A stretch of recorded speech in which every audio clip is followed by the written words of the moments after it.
Now, this is where it starts to get interesting, because in response to stress, the body will choose to make more cortisol instead of progesterone.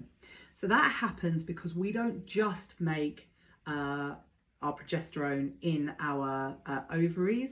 We also make some progesterone, testosterone and estrogen in our adrenal glands. About 30% of our sex hormones are made in our adrenal glands. So if I am in a stress response and the body is prioritizing getting me out of danger, it can't make the progesterone. And it is this lack of progesterone that we see as being so key in women's health in general.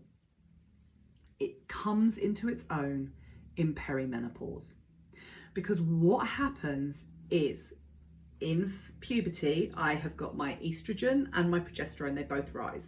There's always a bit more estrogen to progesterone, but then they track along happily, hopefully. I don't see that anymore. I see a lot of people with unhappy hormones, but they get to a point around about 36 on average where progesterone falls off a cliff.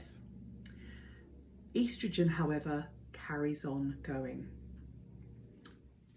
for years and years.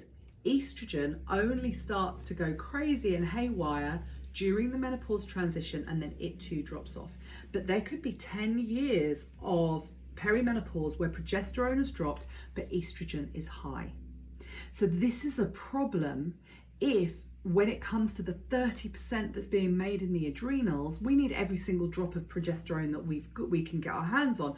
But if it has dropped because of a stress response, now I am definitely under what I should be making for progesterone. And this is where we see a lot of stress impacting a peri to postmenopause transition. We also see it actually with things like PCOS, and in some cases with endometriosis, because when we start to look at the stress that's going on in the body, or the high estrogen or testosterones, this can also then impact what's going on, and our body hasn't then got enough progesterone to be calm, to be to produce the anti-inflammatory. So it becomes a really difficult situation. So this is how all these hormones tie together.